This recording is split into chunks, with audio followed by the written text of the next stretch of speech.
A biker gang was having a party, but they didn't realize they were on Yellowstone Ranch's private land. The ranch cowboys asked them nicely to leave, but the gang leader ignored them, thinking their numbers gave them the upper hand. A fight was about to start, and since the bikers were all big guys, the cowboys quickly started losing ground. Just then, Rip drove by and saw his brothers being pushed around. Furious, he slammed on the gas and headed straight for them. When the bikers saw their motorcycles get smashed, they pulled out knives in rage. One biker, not thinking, even pointed a gun at Rip.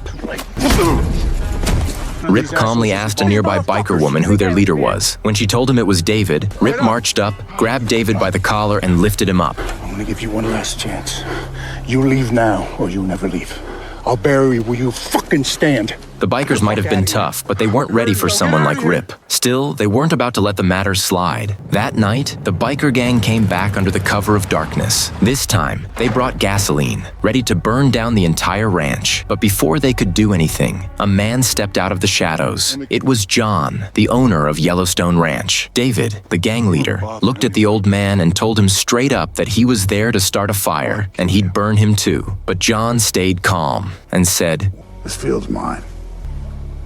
That fence, mine. You damaged both, then you came back to damage it more. If I did this to your home, what would you do? Well, I'd kill you. That's right.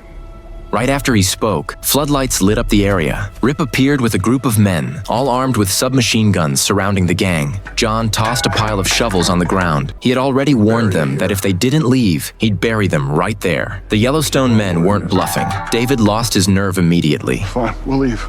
It's too late for that. I said we'll leave. I don't want you to leave.